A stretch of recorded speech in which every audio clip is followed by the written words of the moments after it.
khi họ thâu lò chỉ một bề chân nô tỏ cá nọ sư chị nhỏ trong mỗi nôn tờ chị chấm mò bé tu tuổi thâu tu cho ít ba tu cho cho họ là lúc rõ nọ thảo bỏ trái đi nó ở trong là sợ đờ chị bông xe ta trái linh trái sư hai tiếng giống một cái mình đã chỉ thế ở đi chợ nhỏ em nô nọ là hắn một tu cho họ là lúc rõ nọ thiệt lúc xí hận đó chữ rõ thế để sợ xa rõ muốn nô cho tu cho đó hai tiếng cho mẹ tu ở đi chợ nhỏ em này họ là tu cho họ biết lúc rõ nọ thiệt em giờ này tôi mua họ được đã chỉ thảo nó ít tu tuổi thao tu cho đó uống mua nó nhung rõ đó nếu thế để sợ xa rõ là trong đó tu chữ rõ thế hai tiếng thảo gì thế nó chữ rõ họ biết tu nó giờ biết tu rong sư chỉ biết tu phê bé tôi nói giờ bé mua mình chỉ hậu lử xã tôn chi tôi chỉ tổ là bảo vui tuổi thêm một đồ sản cho người thả xứ ô đi chỉ tổ là bảo vui tuổi lúc trẻ nhất cho họ từ này giờ thảo nào tôi chữ rõ thế để sợ khi cho chúa vui tuổi lúc trẻ cho lỡ ta thế cho lỡ mù cho bò tỏ vui tuổi là lúc trẻ là vui tuổi là nếu cô tự tua hù là thế cho lỡ ga là một cho hậu trẻ lỡ sẽ đào thế để sợ trú trong trú to cho lỡ rõ sĩ thả tu thổ thơ tu cho lo đó, ủa giờ muốn dùng đồn tài đó, thế thì khi trâu chỉ ta sừng lỡ bao hở tiề, lỡ tua bùa tỏ lúc sau bá đến rùa tua, họ nếu luôn bè hùa giống xanh nọ, họ ở tu ở nhau trong tận ở san đó, chỉ do ở tu tuổi thơ tu cho mẹ, gã luôn bè hùa là chen thế là vua nọ, họ là tua rau nọ, thế giờ lỡ tao chạy lụt xí lỡ để giữ họ tài phơi chỉ, vì giữ họ tài phơi chỉ từ mới tu họ tài như phèn nên nhẹ trụ chơi cho chỉ tụi lo bá vừa tuổi tụi mình xài ba nhẹ là nọ giờ đi chỉ họ tại thế để cọ bên gà bé hu nhẹ bé hu cú nọ tổ khai nên tụi xài ba nhẹ cho bé tụi tu họ tại nó li bé lúc thì tỏng tiền non gì em chỉ họ tại bé sợ đờ mà đi tu ở trong ở cỏ trở đi mong tới cái đi kể chạy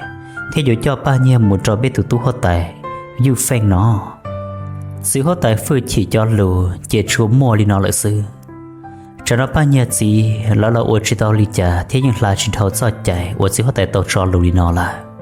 chỉ bao nhiêu gì nếu thế để sợ tao lệnh lù cho là lợi thiệt thằng nó lại chén thế là vua là sợ đờ thế để sợ tao cho cá ta là thảo là tư cho cá ta đi nó là chỉ bao nhiêu nơi nè thế được gì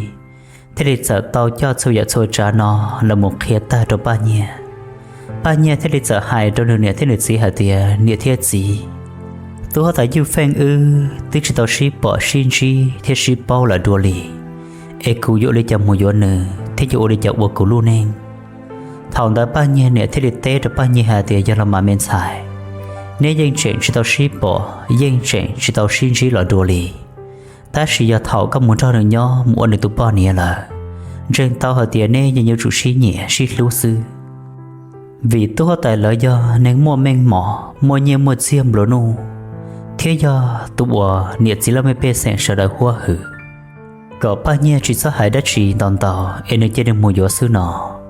bao nhiêu nè nên sợ chạy thế hai đi đợi một trò bao nhiêu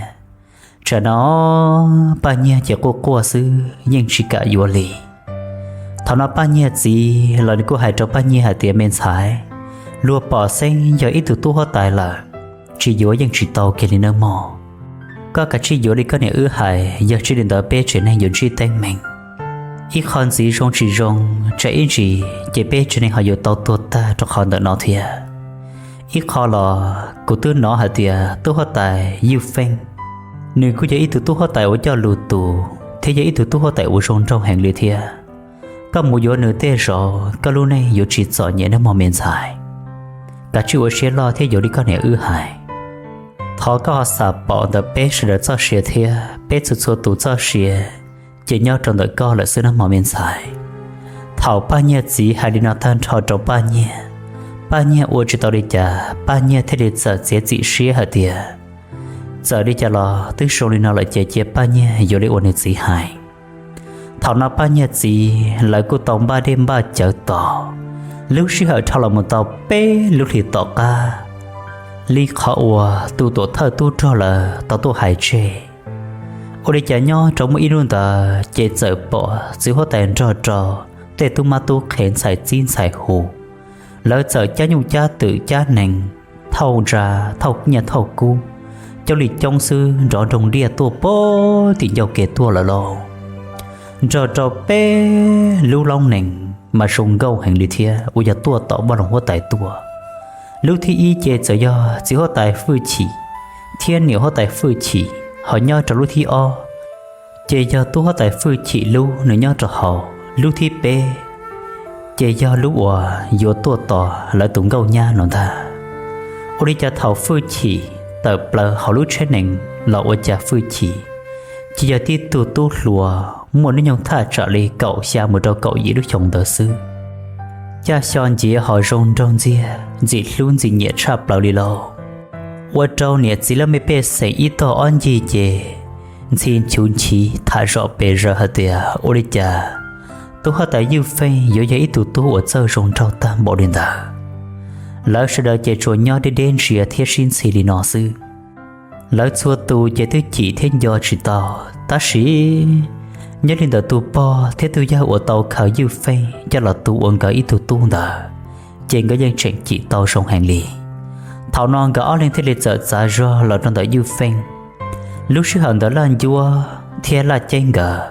thế lịch sợ mua gỡ trên ta là một thầy kia tu po thế tu gia đời hậu đề thế chỉ buông cả một trong đời yêu phê thế lịch sợ ra số hải kia đó là vua thế là trên gờ hạt địa chịu đi chả cho gỡ lò thảo nào tụ bao thế tụi giờ gạo thế để trở lại son tua trong đại yêu phèn thế là tua cái yêu phèn sa tệ hay đó yêu phèn hạt tiền mệt tu ở đây chả rong lý ư tư bao thế ư tàu bỏ cả là đùa là ở đây các bộ nhà mệt tu nụ mỏng yêu phèn thế để trở so chọn tua thế nếu bùa kia tụ bao thế tụi giờ gạo đồ họ cho bé tan trò nhưng thế để trở hại trâu tụ bao thế tụi giờ đã hạt tiền bao thế giờ do của cậu chế cho nhau nít từ mẹ tu nô mong sư thọ gì khó qua cú mù ấy cú chỉ tao khe trâu nè nô nọ của tua là của giờ cho nên cho của mù trâu po tao ba long muốn cho của nhau ấy nên thì chỉ sợ nhẹ nữa mò lỡ bé lên thì để sợ sĩ cơ cua cho sẽ kể rồng xia như đầu rồng nọ lúc sĩ hận ta chế chỉ hóa tài thế nhiều hóa tài cả là cuốn gia trẻ là trong đó là bé lên thiệt yêu phèn thế để sợ kia cho nên thế nữ sĩ hóa tài cả hạt tiền địa thiết gì ở tụ po thế tụi dân đã nó gỡ chế cho gia tụ ở chợ tàu của cho xuyên ta thảo nó nè hóa tài cả cô là hãy ở sâu ta cho tụ po thế tụi dân cả do vĩ môn cả ba tàu nè hóa tài thế hóa tài cả tụ mẹ tu em nữ thế để chuyển môn nung nọ do hạt tiền nung đó em cả chỉ sau muốn chỉ sau muốn bỏ thiệp ba chỉ tàu cả tụ mẹ tu yêu phèn chỉ cho nó di phèn bộ chỉ giống một số xe nhỏ là tụ po thế tụi dân đã cố hại tiền sau buổi sau gỡ trong xe chạp bảo lì ở lứa tu chuyện cho ít tụi mẹ tu rồi đi nó là trong gỡ bỏ thiệt em là trong gỡ ba cái nhân trong xe chỉ dân ta lì là nó thảo nó lỡ sợ đờ mà đi bao hại tiền di phèn chỉ cho do nung mong xứ lò ở do tụi tuôn rồi ta thao lò ở là sẽ chỉ tỏ giọt nhẹ lớn run du lỡ thua thia chỉ nên tiên đạo sư cho rong xia chỉ cú rong xia chỉ cho ta tiệt sĩ cho我一直我陪着怒梦呀ta thao lòn đó chỉ là rất giá mua chỉ bỏ cả有mua luôn trên mua dài cho khó tự lý thia chỉ cả有ti luôn trên mua tuần chia cho nụ mộng y mùa họ nhớ lên đạo tu tông thế này cho phong dư thảo lại bao đi nó ở trong lớp sờ trên trên một tuột ta thiên trai trả chỉ yêu phanh họ dùng chia tên mệnh bu trở lại thiên vì ta thảo lọ thảo là tổ hệ trong yêu phanh thảo nó tên này tên chỉ là mê bê sẻ thế để trợ trả lọ dễ do trong đại yêu phanh wow mê tu xã hội thì có gia đình từ nó khó tranh tia có chế cho gia mê tu nung mong sư là啥yêu phanh tê hạt tia do cơ là mà cũng chế cho gia nung mong sư lúc khi họ gia ta thao lòn đó tới giờ tùy mua tới mẹ men gì trâu của lúc to hậu là thế thì ở trong của chị thiên do tao hạt tùy của gia đình từ khi tua khó từ tua lại xứ nọ của trong xe cơ ở của chuyện tao lần cho nên nhớ thảo lúc sợ nọ để lòng thiệt giờ trong thiết hệ là uốn nè sẽ đợi cho nữa mà vì mua nè của thế thì sẽ mua nụ nọ bé uốn nè nhớ tao cho chỉ bỏ tao hậu đây lúc hạt tùy xe chan tu là chuyện chuẩn tu thọ cả nét xua tù do can trọng linh đà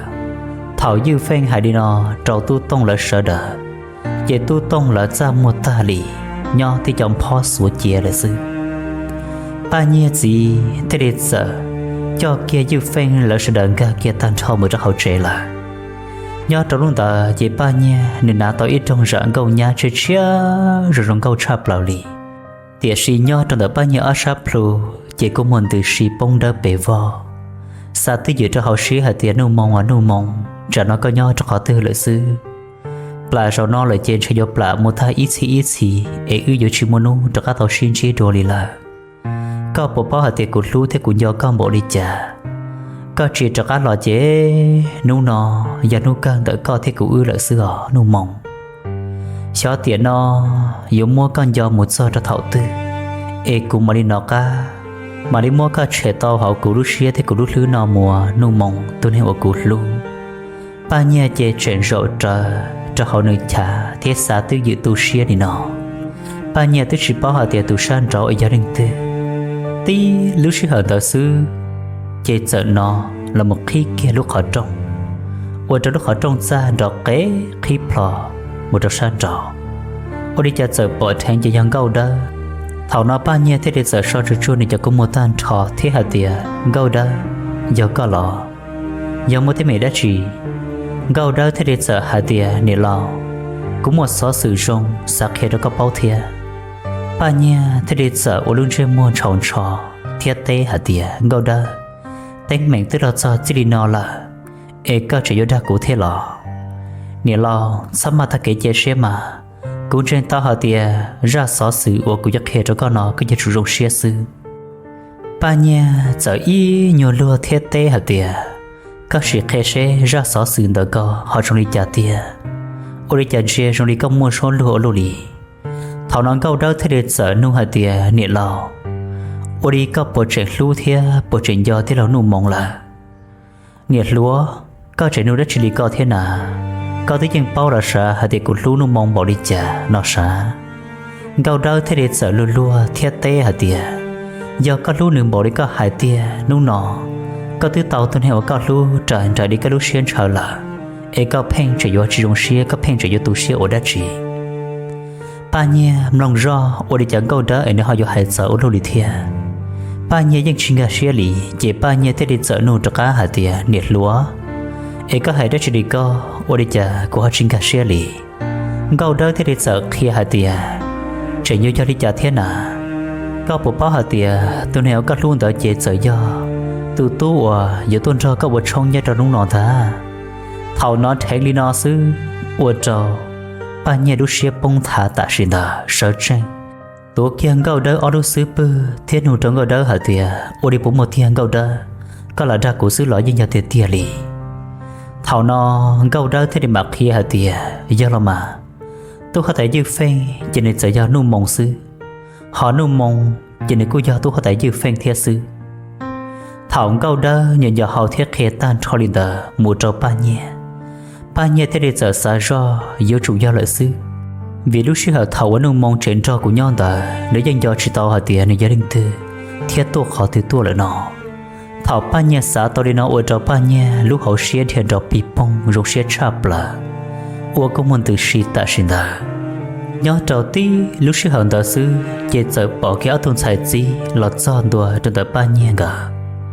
giờ đi non gạo thế để sẽ hai đứa ba nhẹ hạt tiền để đứa ba nhẹ con ba bộ tàu giờ con ba tàu là nó chỉ là bé mù từ giờ cho lúc xí hỏi là ba nhẹ thế để té hạt tiền của tương ba tàu là thảo đã ở trong sài xí thế để sợ túi kia ba nhẹ ở sát tềแล้วthế để sợ tập lời họ ba nhẹ trả một đứa san trò một giòn đua trong đó họ chơi ở trong ở cỏ ba nhẹ thế để mà tìm một bỏ thành dư phanh là bỏ thành ba nhẹ dư phèn chạy giờ do nung mong tê là sa ở trong ba nhà mà rong xét chập là lì ba nhà chạy đi muốn trở trong khe sẽ là cỡ lia nung mong cho họ được lúc xuống đi ba nhà qua thì tại sinh ta hại cho nung mong hạt tiền nung mong sao chỉ cho hạt tiền có chạy giờ do dư phèn xứ ở đi chạy của giờ rong xét tam bỏ đi nó giờ tê là dòng bao số ở nung mong thảo nó dư phèn thế để tê trò ba nhà tiền ba nhà của dân sinh ra có dân do cụ tê thê lì cụ cho nung mong thọ gì nữa tới giờ hạt tiền giờ ta trâu lò ấy cũng do chỉ tao hạt tiền của gia đình tư thiệt của đúng bé hồ đi cha lại xứ của thế đi tao chỉ đúng bé nung mộng là trâu co giờ tôi nên của lưu là giờ đi cha lò của cho chủ yếu cả tàu co của tôi xứ của cho cho chị bố có plan là của lúc xí tê một trâu linh tư san trâu kia lì ba nhà chị rong xe tư dự bươn thi cho họ như phèn lúc xuống thế là xứ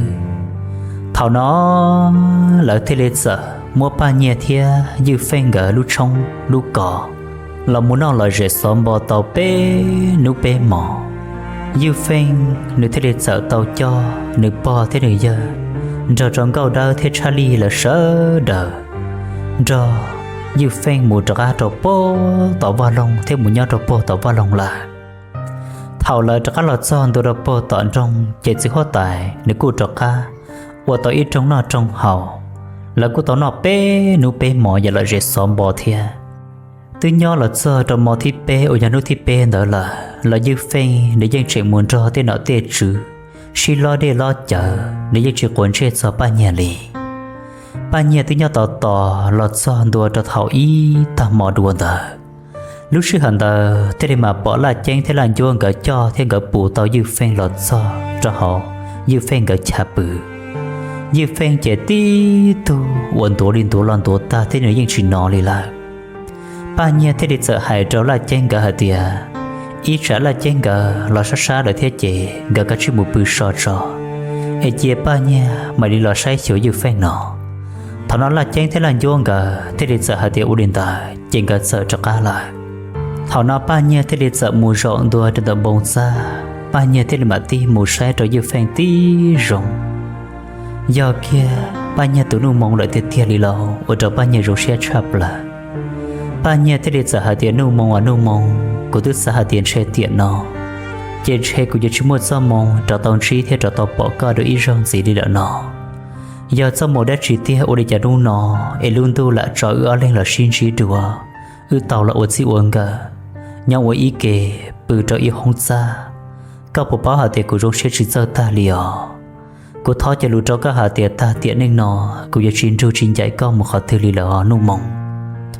ba nhà giờ không chỉ là một nhà kia như phèn lúc tao play ít bà tan trò ba nhà thế định ngã tao ít cho đê cho là một tu cho ít sao phùa thế định mà mất sao phùa ta là một so trò như phèn nếu luôn chơi mua một trò nếu tê hậu xia tê tờ thế một lúc chậu lon tuần ta lê lòng đầu lúc chia trò như phèn nà ở đây chả lúc xí hở thảo như phèn coi chả đi nó chế sợ nói như phèn hả tiệt ba nhà tụi này xếp hệ như phèn chỉ là hai đứa nó xứ trò này lúc có muốn từ xì lon tới nó sáp plu là nóยังchỉ thế chỉ nó lò lì cho nên khâu chở thế này sát thầu ta xì nhớ cho họ này lúc xia chuyện do thế chuyện mua xia cho ba nhà hàng ba nhà thế để chở chế lòng nó sát từ một số cái như phèn cho cô mua tới nó sáp plu thế hạt tiền thọ gì à từ vì cô chỉ rong sư ấy cô thấy được cho các món xe tam bảo đi nó xin nói lời tỏ cô giờ chỉ bố có lúc có một bông đi non gì lọ như phèn nhớ cho tới ba nhà chỉ ba nhà chạy rồi như phèn đi tới ý thầm mò là cho thầu ở cái từ cuộc từ can tù là ôi chả như phèn nó lò như phèn họ bự cho sổ ra họ ba nhà chỉ nên chuyện bự không cho tới ông bông ra được cho rồi ba nhà sát tệ chuyện tuổi trở như phèn sát tệ khó thế nhưng chỉ trò lì thảo như phèn bỏ đi nó ở trò nữ ý kề rong xia họ ý kề mò xia sát do ba nhà cho kề ở phe trở như phèn giả ta trâu lò mà đi chuyện chỉ xia chập lại đi thia như phèn thế để sợ mua ba nhà sát tệ đỡ lò bỏ trẻ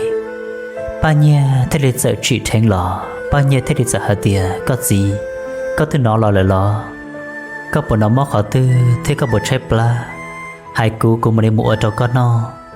như phèn sợ tí từ đúng một gì thiết tế hả tía cô tôi nó lo lại sợ côจะtrái pla lo côจะchuyện khỉ lì cô mà lên thiệt cô sư chỉ ta cậu co sẽ tí cho hả tía nhớ cho họ như phèn lúc xia chỉ như phèn nếu chỉ một họ chỉ xia tê thầu nếu tao để tao trả đi nó thế điều ở trong nền sư tao được khen lì chế ba nhà thế để sợ luôn trên một luồng xì thiết tế hả tìa có gì có giờ hay đất chỉ đi con à cô tới cho các tụ bao nè chị cùng mà đến mua cho con nó sư ấy chỉ sao hai đi co như phèn nếu tới đi sợ tới hạt tiền trả nó có mà đến giờ là ô trong cho cụ trên nơi thao lợi bao rong giờ đi có để tương chỗ là dân giờ chỉ to cho các lò cỏ sông này cô như phèn hải tan trên đó chỉ như phèn giờ sợ trên taต่อยmù ba nhà tới đi giờ cỏ lia như phèn lưu đuổi trôi trôi ở công an từ sĩ thiết hạt tiền nung mộng cụ bao hạt tiền thật thao lò cụ tao cho các tụ xe hàng đi là tiền sĩ nu nọ cụ tới đây cho các bao các xe để thọ các món xe ở cho cụ thiệt ra chỉ bố cho cụ y rau các chỉ sau ổn trên mùa đông chơi đi các cho cụ tụ nu mong giá thật thao lò nữ chỉ cho đi nọ nu mong tụ cụ bao nữ giấy tụ này xe đó thiệt xe rong hàng thiệt nữ hai đủ rong chập là thọ ti cho các là ua cụ tụ nu mong cô bi đối với kẻ thú chia chỉ nào bữa giờ tận đây cô giờ chỉ bố có món xem gì rồi giờ thật hậu lò là nung mong thế để dẫu có muốn từ si thiết tê hả tiề tú nung mong giờ thật hậu lò chỉ tứ tua mùa là nè nó chỉ cho chúa như phen lợi sư tôi nên ủa chỉ một xía muốn trừ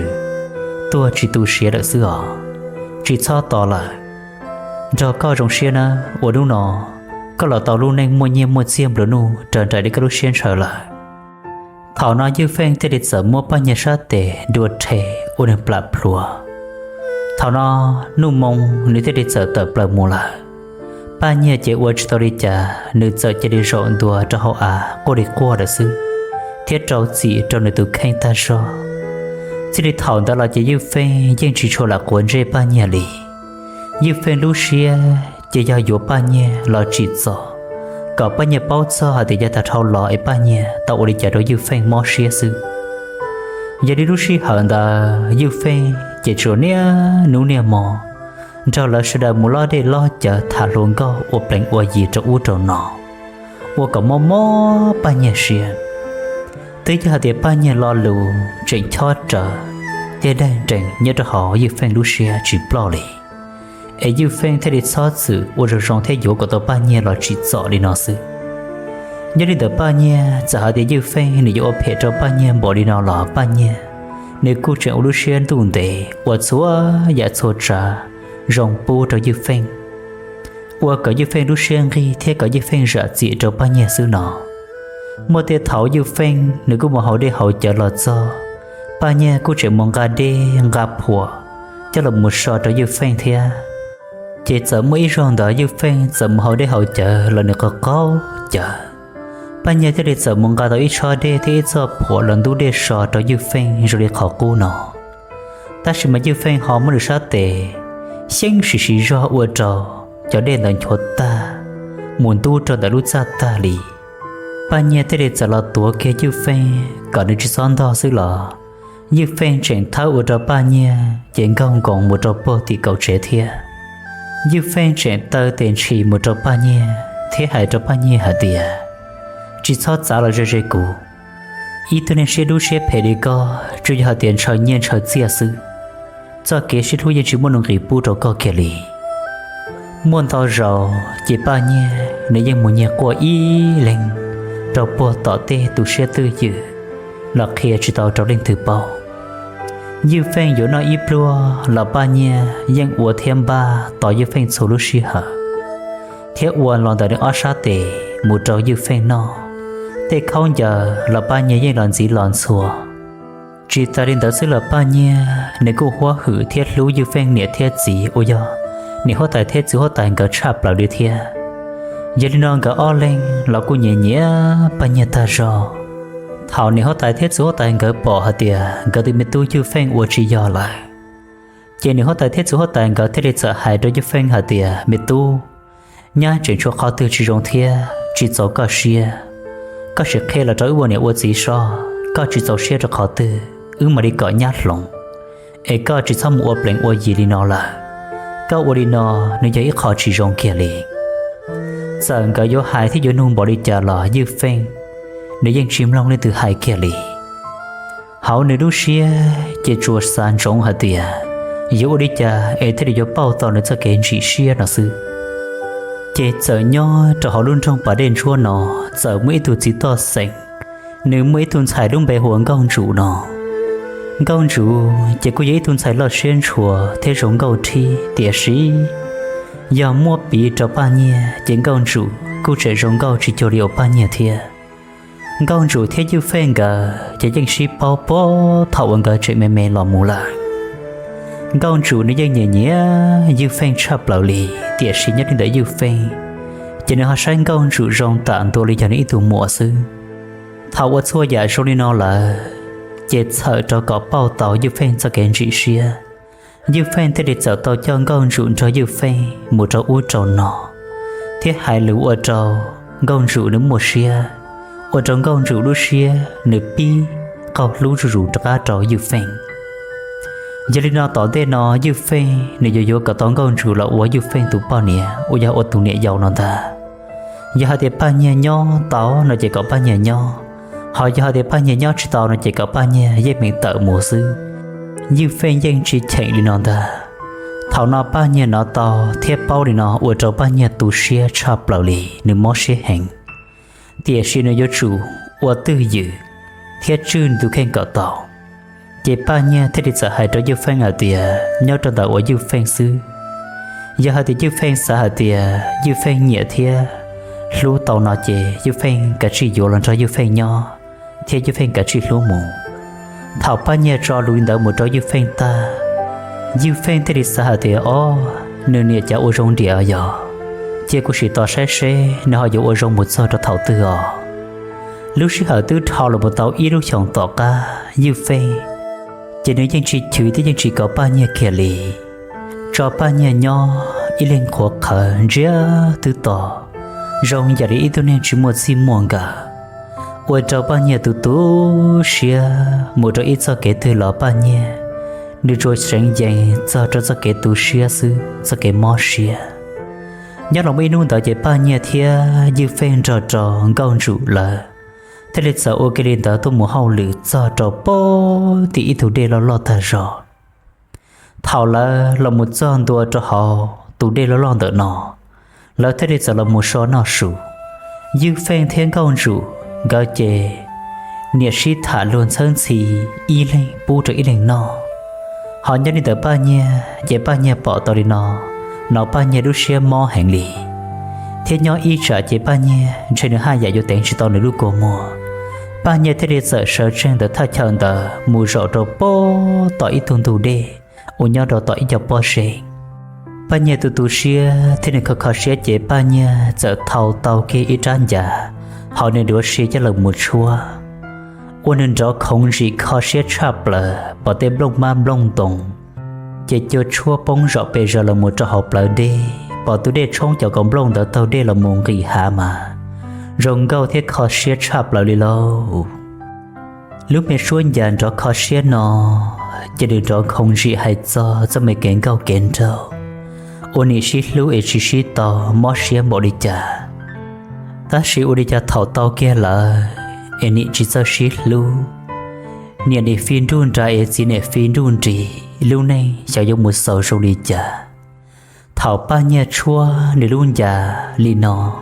ở trong ba nhà lúc có mua bông từ xì cho họ tủ đê ở đi chả ba nhà chạy chua để ra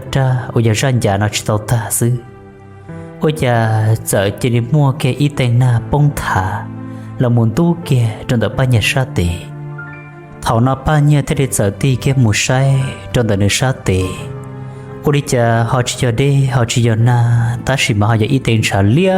plong chết kỹ sư ba nhà dẫn về thành thiết chỉ chua để luôn già là ba nhà dẫn mua để sát tiền là một số do chẳng trả đã ôn để sát tiền đó tan cho lên đó ôn để trả ba nhà sát tiền tức chỉ tao họ từ là sa nhỏ em lại chỉ được một ít tiền trả bông là muốn tu cho ba nhà sát tiền đi nọ chỉ ba nhà dẫn ra họ muốn chia được bao số tiền chỉ bán riêng tông tê lọ nhưng đủ lứa lưu sư nhưng chỉ bỏ mỗi giá đã chỉ được thiệt ít hơn gì là ba nhà để cô nhớ sủ ra đầu bộ tỏ tên nào lợi thiệt nhớ đầu bộ sổ nữa đó họ chỉ tự chỉ mua thì trong tiền đồng là muốn tỷ lệ gì hả tiệt tên nào tên nông tê là to loạn trả lại cho chỉ lại dùng bông là một số đầu bộ tỏ ba nhà nó bỏ thảo ba nhà xã tàu thiên dệt họ tư là ôi cha du lịch giờ chế sợ ở đó bao nhiêu pin chạy nó đến lo xuyên trên đó pi bông bông thông chi tí lúc xưa hận đầu sư chế sợ nó thành như phèn lúc số hủ bao nhiêu hạt tiền bao nhiêu lỡ dùng mùa bao nhiêu sợ chỉ xả đất chỉ chế bao nhiêu tư tên tua hạt tiền tao cũng thấy họ cũng lo là lúc xưa hận đầu bao nhiêu mà đi ti kia một sai nào ở chả bỏ như phèn lỡ chế lỡ sẽ đợi chuyện nó mò lỡ dễ xóm bò lấy cho quần trên sợ đất chỉ thích bao giờ đất chỉ lì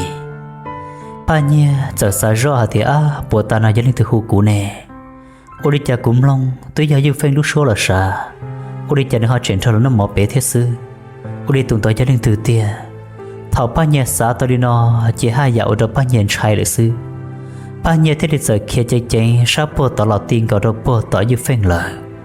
lúc xưa hẳn đó chỉ Charlie thiên cầu đó gờ bỏ tỏ thì bao nhiêu tí tụng trên một tuổi ta đi nó thế kia cho sẽ khi lo cho trong đợt lợi gỡ lên của nó bao nhiêu hả tiệt do một thế mỹ đã chỉ u đi chạy bao nhiêu họ dồn trên một tuổi ta đi đó bao nhiêu cô chỉ sợ cỡ lấy nhiều xe thiệt chỉ bao nhiêu cô chỉ khe trâu lại chỉ li bao nhiêu giờ tết rồi là hả tiệt chúng mua đã chỉ thế ở tết rồi giờ bé tôi đê thế xa của ấy của thế đi rồi đi nó xứ thảo là tôi nó sụt ta là chỉ là thế đi giờ to tung tù đen từ nó dễ to một trò bố bể u lợi thiệt chỉ là giờ mua cho trong đó tụi đây ông ấy để là rết ta cho sắp bột tí để là rết nữa nó cho nên cô chỉ cho xe lô từ thia cho đến từ chơi tràn từ cho họ chỉ sợ tôm ok ít thành nhất được xã hội ta thế tỉnh tới được bản chúa xin nhất được buồn trả thảo non lấy chủ la để là rết nữa một cho sát tí mà thế thì cho một thảo chỉ nhớ lên tàu ở dưới phèn thế trả lời là chỉ là tư cha lời cho xí nành thiết thảo lời chọn ra cho khổng la một trò ta được sắp bột tí là như phèn thế để giờ là tổ kiến con rượu sa tệ thế cho con rượu là thầu là thiệt bao nhiêu thế để giờ khu hạt tiệt như phèn các cái chi chắc là to của là tổ của tệ của chỉ tao lột là thế chắc cũng là chỉ thầu như phèn thế để giờ hạt tiệt địa thứ chỉ chẳng lột thứ thế là sao các cái chi mà mặt là sát thì có lò xí lò mà Charlie thế để giờ hạt tiệt nhá hoa tài chờ tiệt thu hoa tài chi cả là to con nào là chia cũng mà đi là tổ có tệ có là thảo là đó sát thì nó rồi bé mà đi mong thảo đó là cô chỉ xuống gấu đó thì chỉ bao nhiêu thế lịch sử hai đứa Charlie hả thì chú đi chờ là mà Charlie chỉ xuống gấu đó thì nữ chuyện giàu chỉ có cái chuyện tuổi nữ tệ sư chia cùng mà đi mùa cũ thế sau của những mùa tàu thế chú đi chờ thảo bao nhiêu hai đứa ta chỉ Charlie ở chỉ tàu đi chờ Charlie thế lịch sử tuổi gấu đó sát tệ là thảo mà đó sát tỷ lại bao nhiêu nữ tu xia nữ chùa là hai sư ta chỉ mà nhớ họ nơi Lucia chỉ những bông sen thả sao rõ họ tiền nhớ cho rồi nó ấy sợ bao nhiêu là bùi giọt hậu thiên nó nhất định đợi dư phèn lỡ chè tư sợ thế thứ ba dũng mù lợ thảo nó bao nhiêu thế để giờ nia xét thì sao rõ giờ đi cho là cô chủ la xứ giờ đi cho là bùi theo si bèn lộ chỉ bao nhiêu thế để giờ đi plot cho hậu hạ đê thiết là một trò bồ tì thảo bao nhiêu mù chỉ tao đê chỉ trong gia đình tụi đen nó tương tự chỉ trong một trận thiết chỉ to lột từ tiệt sĩ ô đi chờ bao nhiêu gì mùi rê rủ cho bộ tọp lờ chỉ tụi đen nó ha nhận từ một trận thiết cho nên hai giờ to hai giờ lo là xứ chỉ ta đi xứ lọ nhau trong tại đây là rê nó cũng blom bló mong muốn xua cần cầu đi thia gia đình nó giờ chủ ở trong xứ giờ chủ ở trong lại ta chỉ giờ chủ bông một trò hậu xứ lì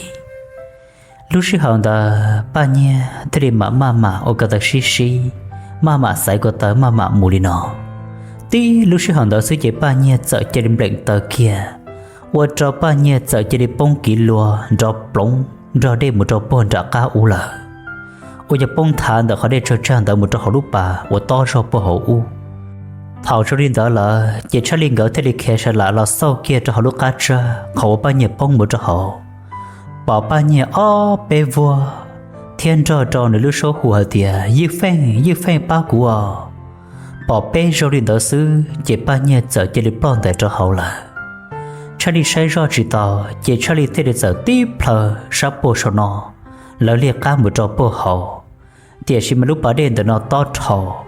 nhưng hùa chỉ tao theo hùa chỉ tao bao nhiêu đi là gạo đó thế để giờ ra số hùa như phèn đòn rõ hả tiệt chua nên chỉ là ba ta chỉ nọ ta sẽ chỉ tao là ba nhẹ bông một trâu hậu là thảo hòa câu đó hùng đàn đó đi nó trâu là sơn đờ chỉ lỡ thế để giờ ti rõ bề rõ khe sẽ là các lọt son tua cho nên đủ để khó của ba nhẹ bông để cho họ thảo nó chỉ uốn trâu như phèn bông sơn thả như phèn thế để giờ mua chuột xô trả trâu pro tan trâu bỏ trì khe sẽ là lọt son tua cho nên đủ đó tiếp lời lời liệt cho đi cả một trâu bùa họ uốn trâu plong trâu bùa họ lúc bà để họ sao cho để mình tàn tua xứ Charlie chỉ dừng plo tụ đen đã là một chi tiết cho họ can thủ lì thảo nói như phèn Lucia chỉ mòn chân đờ xưng như phèn ô công môn từ sĩ sao đi sao như phèn trò bé tụ tu trò là sợ đờ thế nên giờ sĩ ba là muốn chia tan trò như họ lúc bà để họ suốt giờ cho họ tư là ô đi trả dừng suốt chỉ tàu thế chỉ bỏ ba nhà đi là tôi bỏ đi tận để lòng chỉ như phèn mà đi một vỏ tàu ba nhà bố họ can thủ đề như phèn thế để giờ mua ba nhà bố kia là trò bố tiền thủ đề nọ ba nhà tê tờ tuần sai ta bình do chỉ đỡ bao được xứ ba nhà chỉ nói tới chuyện ba đi là như phèn thế để giờ mua cái nó sát tệ là nia kia trong tập ba nhà đó họ xia bên nia cho họ chúa ba cho ba nhà đó họ do thiết chỉ ta đến đó là cô trẻ đi ba nhà bé theo hủ ba nhà chỉ ba nhà thế mà xả đen đuổi thế ta xin đó tập là họ được khỏi giàu lò như phèn thế lịch sử mua ba nhà trà kia cho là bố kia cho họ được xuống địa như phèn thế lịch sử hù ở địa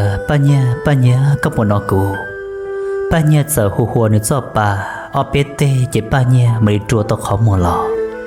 đi cho ba nhà họ bự trời cho họ như phèn được xuống địa xứ ba nhà chỉ để cởi liền như phèn lưu đũa chua qua thì hai cho như phèn hả thì như phèn ba của như phèn thế để giờ plun chỉ ba nhà cho bao họ thì hả thì xót trái cụ tôi nhớ trong đó nó là cụยังchỉ bua cả cậu đi trả lì cụ thọ gì nữa thì giờ thì cụ trông sư giờ như phènอยู่hai liền đó là ba nhà chỉ nói ý chỉ tranh nà họ được chỉ cho liền trái nữa sư thảo nó ba nhà muốn chỉ tao là chỉ như phèn thế để giờ ế kia ba nhà sợ đờ thế để mà mua hậu kê mùi chuồn gì cho cá cho bố tao ba lông lợi sư chỉ đi thòng đó là chỉ ba nhà lông rồi đi nửa rò chỉยังchỉ tua lì rồi đi nửa pen có xa sợ chỉ tao hậu kỳ nhiều hoa tài thế hoa tài cả chỉ tôi muốn thiệt chỉ nên chỉ ra tôi nên ngồi dậy khó ta lấyยังchỉ rong lì gạo thứ hai cho như phèn hạt tiệt có như phèn chỉ sau ở xe nhà cả chỉ muốn thiệt nên thiệt ra là ở khó ba nhà thế nào lấy như phèn cho hai trâu thế té trâu nửa nửa xí hạt tiệt té rõ do ba nhà nửa ngành ngành ở hậu lử nửa thế đây là cha mau đình tờ còn nửa chỉ sau ở hậu lử thế xứ nọ xí hoa tài thế đây là hạt tiệt mê tu có như hai đã chỉ đi có từ bao nhiêu ý sự chỉ cho đi nó là啥có những bao rong hạt tiệt tụi nó vậy tụi nhà rong giờ ít tụi nhà ta chua nếu bao sẽ bao kỳ bao là tụi tụi trẻ thế là chỉ khó lúc này ta chỉ nó có chỉ sai sẽ mà mẹ nhà tí tụi trên một đợt trẻ thế rồi đi mẹ nhà nếu tôi chỉ muốn ít lúc rồi đi lại là sao ôi đi chả có trẻ nhau hai đã chỉ đi có trong mẹ nhà thiệt giờ như phen nè thế như phen gì gạo như hai một đi thừa như phen là những chuyện cuốn rẻ lì chỉ như phen chuột xã hạt thì nhà ba nhà nếu xã cha mò đi nó cả ba nhà chỉ sao tàu hậu lử là giờ tiệt sao sự đi nó cả ba nhà tàu nho sư như phen Lucia chỉ được xã đi tàu sư gia đình tàu ba nhà chỉ thảo nên tụi khen là muốn mò cản chúa đi nó ở tàu ba nhà nếu chuyện bể nếu tụi mò là nếu có chuyện tao là ở rau ở mò tàu như phen nọ thiên tông để tụi khen xua nút xua mò chuyện là một tụi trẻ sao chỉ tao là bể tụi khen sao là một xua không gì không giờ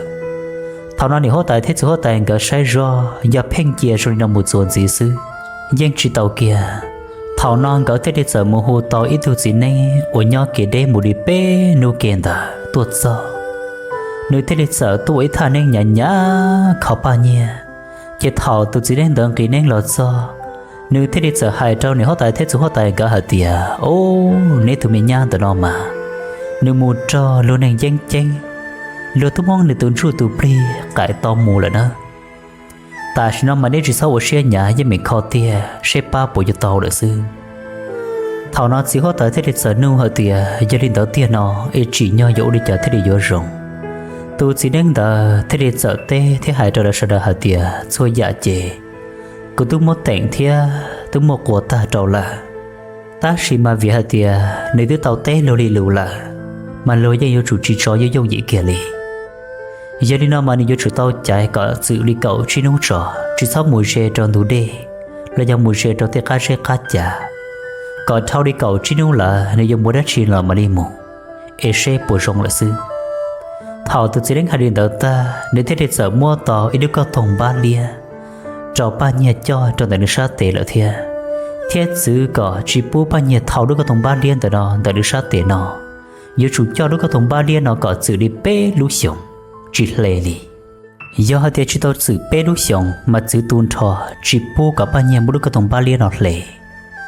phương chỉ cái o này gì cô tao chạy tụi chỉ nên để nó được có thùng ba cho là cho ba nhà cho là thiệt tao cá ta thầu ở tư vấn đến ngồi dạy ta đi đó chỉ sự hóa tại thế để sợ tao mua ít khó nhẹ một trò tụi chỉ nên ta thiết xa tụi chỉ nên ta cho các một trẻ là chỉ đi thầu mua khó tên mình ta nó trừ sĩ lo chỉ chịu phèn nhẹ thiết gì ở giờ nếu hóa tại thế sự hóa tại cả thế để chế chế như phèn sạp lão lì thầu nói như phèn mà để ý nhờ ở rồng cho ba nhà mình chỉ tua sư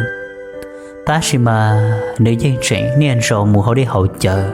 ta chỉ có chỉ hậu tốt tua rồi giờ ta thầu lò lại sư thảo nó cô hạt tiệt ở trong ba nhé là nếu cô nói tao hạt tiệt rong xuyên đầu lại thiệt họ ở bỏ hạt tiệt như phèn energy là ấy tôi nên rong rủ trong ba nhé là ba nhé cô trật trâu xía là muốn nói rau nó mỏ còn để tụ khen ở trong ba nhé tụ mò là nếu cô rong tụ cá rủ tua lại thiệt lúc xưa ở thao lò chỉ một bề cho nó tụ cá nó sư chỉ từ sự hot tài ông nhất là sao cậu tê nơi giờ tao khi ít đứa cộng dòng xí từ chủ chỉ ôi giờ chú chín đồng chí là sinh chú chỉ khởi công thiết chú sinh chọn ở giờ chú chỉ tờ kênh ôi giờ chú kênh rùa giờ đi chỉ hóa tài ôi nhớ được sao cậu tê thế đi giờ tao sau ít chọn tờ tôi chờ chỉ hóa tài phơi chỉ nhớ trong lúc xưa hận tờ chỉ hóa tài lần này cũng mua hao luyện non tàu thia nữ chỉ sinh giờ đi nó chỉ hóa tài phơi chỉ thế đi tàu trò này từ mẹ tu như phèn tôi một cổng lúc cổng sống tờ nhớ được sao cậu tê là nhớ trâu nó uổng là sự do sợ kẻ mù ta chỉ nếu họ tại thiết sự họ tại cả là có chỉ không thia chỉ gọi thiết digital tua xa như phèn là thế thì chuyển số ba nhân cho rong câu đó là opetu thế thì tua xa như phèn là sư thảo nào ba nhân là thế thì sợ xa như phèn là tua chọn từ đầu bố điện thun trong ba nhân thế thì sợ chế như phèn bao mỏ sù một chỗ như phèn thế ở chỗ như phèn hả tùy à muốn nó chịu tí trong sai nữa sẽ tỏ tiền nó bây giờ mua cho mong tàu sinh chi là như phèn thế để sợ hạt tiệt ô đi chờ ấy có hải chuông cầu đi ở thì sinh dài nè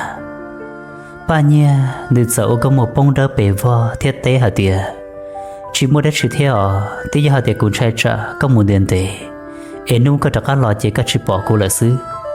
như phèn sợ hạt tiệt nếu chỉ bỏ đi chờ lò do thọ nữ bỏ hạt tiệt ba nha đâu có một bông đi nọ dân ở chỗ như phèn lúc xưa mót chập lại đi thiệt lúc xưa họ nói như phèn thế để sợ mua kia ba nha chú trẻ là mua kia cho họ xuống đi chỉ lâu nữa sát tiền một phương chỉ ba nha cho cô mua để nó sát phụ hai cho ba nha hạt tiền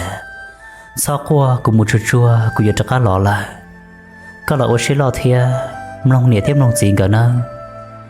ba nha nữ sợ nhận giờ họ thiết tế hạt tiền orienta ba nha sợ lê kia to nếu lúc có thùng ba ở cho tại nước sát tiền ôi giờ thật thâu lon ấy tụi xin đánh hại cho bao nhiêu hạt tiền có chỉ thắp bút lên đó chế kia một chỗ như phèn cho kia trong tại nước sát tiền thế hại chỗ như phèn hạt tiền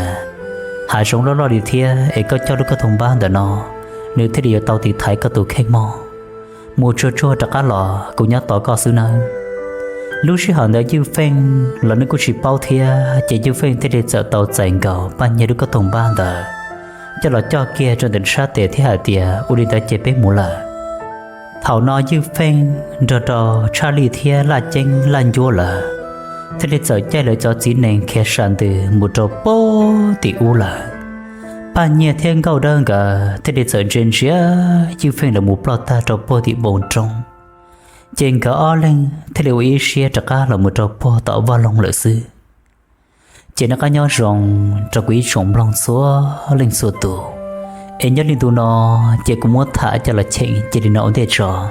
em bé mà đi xin ba xia mồm lòng xuân gì tròn tù chia tỏ để nó